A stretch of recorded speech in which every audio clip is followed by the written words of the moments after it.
Sumire अपने concert के लिए तैयार हो रही थी, तो जैसे ही उसने अपनी ड्रेस चेंज करी ही थी, उसका चेहरा थोड़ा सा उतर जाता है, मानो उसे कोई बात बहुत घंटों से परेशान कर रही थी। पर वो बात उसे अचानक से अभी दोबारा याद आ गई हो, और असल में इस उदासी का कारण मित्सुओ ही है।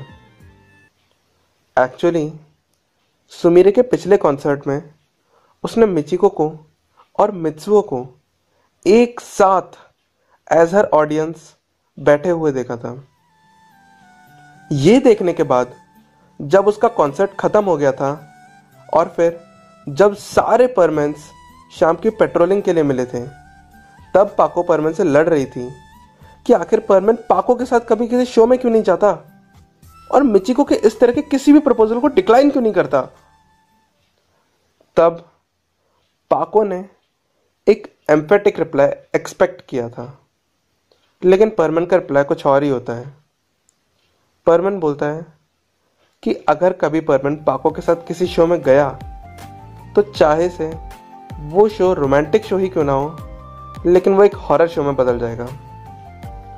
ये सुनने के बाद पाको का सब परमेंस के बीच में बहुत मजाक उड़ता है और वो वहां से चली जाती हैं।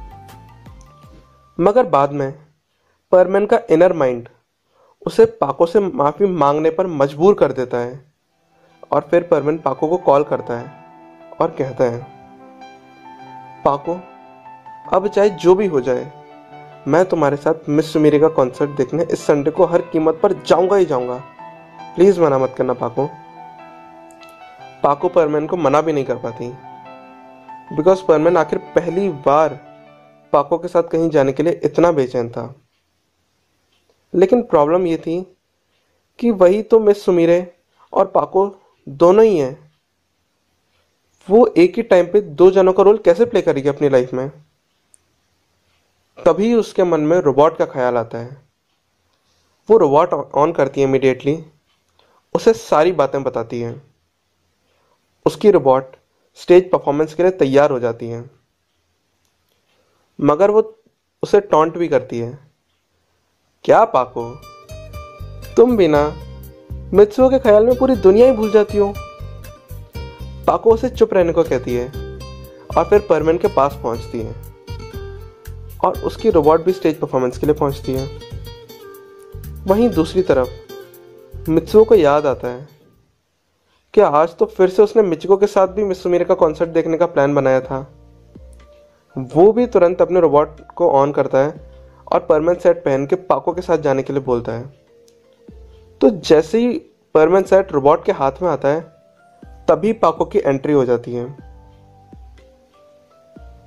पाको के सामने परमेंट का रोबोट परमेंट सेट पहन लेता है और वो पाको के साथ जाता है।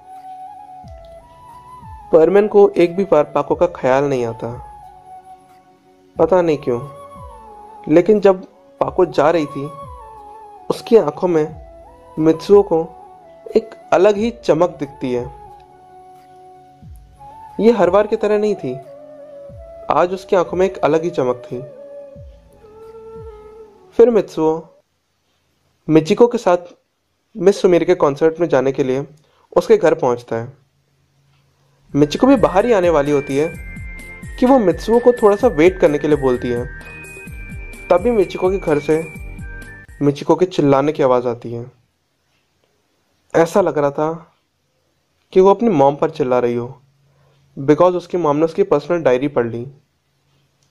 मिचिको फिर बाहर आती है और मित्सुओ के साथ मिस सुमीरे के कॉन्सर्ट के लिए निकल जाती है। अब मित्सुओ से रहा नहीं जा रहा था, वो मिचिको से पूछ ही लेता है, मिचिको, आखिर तुमने अपनी पर्सनल डायरी में ऐसा क्या लिखा था कि तुम इतनी जोर से चिल्ला रही थी, वो भी अपनी मॉम पर।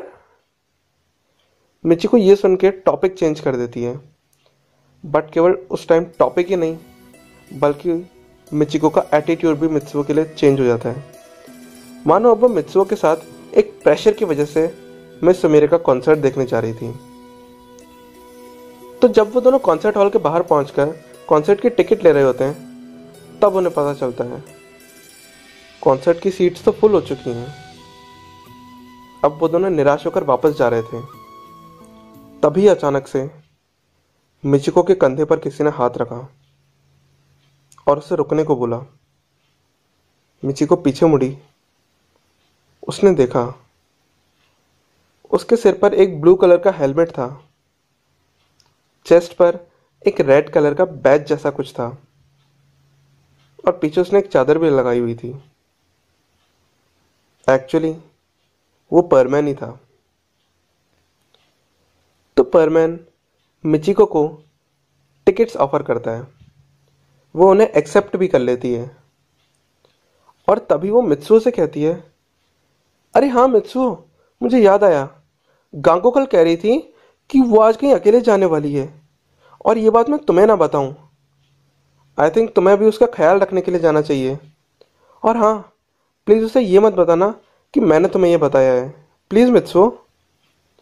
ये सुनकर मित्सुओ परेशान हो जाता है और उसी वक्त वो गांको के पास दौड़ता हुआ जाता है और दूर से ही उसे ऑब्जर्व करने की कोशिश करता है। ये क्या, गांको तो मम्मी की मदद कर रही है।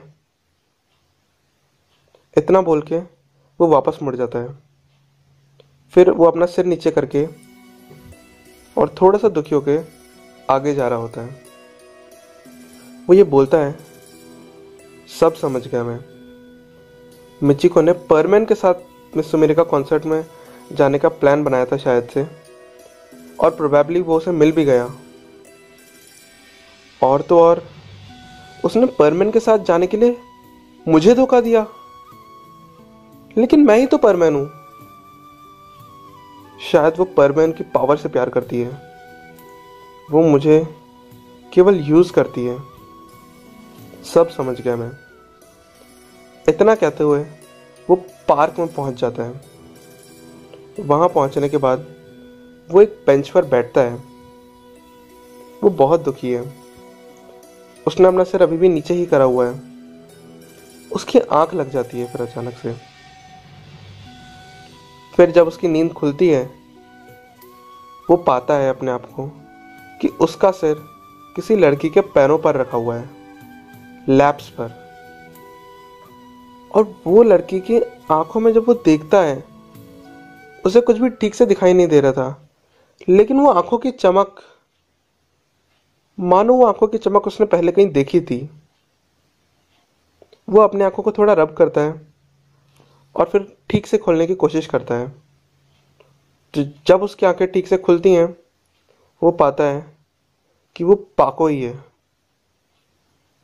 इससे पहले कि मित्सुओ उससे कुछ कह पाता, उतने में पाको के कंधे पर एक बिल्कुल पॉइंट साइज्ड मिसाइल आकर लग जाती है, जिसकी स्पीड 100 किलोमीटर पर आवर थी।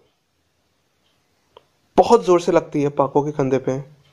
पाको वहीं उसके सामने गिर जाती है और ध्यान से देखा गया तो उस मिसाइल के अंदर एक लिक्विड था जिसका नाम था एक्वा रीजिया, जो कि एक बहुत बहुत सबसे ज्यादा पावरफुल एसिड होता है। पाको की बॉडी अब बहुत जोर से जल रही थी। पाको खत्म हो रही थी। पाको की नसें अंदर से जलने लग गई थी और अब पाको के पास केवल जिंदगी के 120 सेकंड हैं। अगर इस वक्त में उसे हॉस्पिटल नहीं ले जाया गया तो पाको की डेथ हो जाएगी।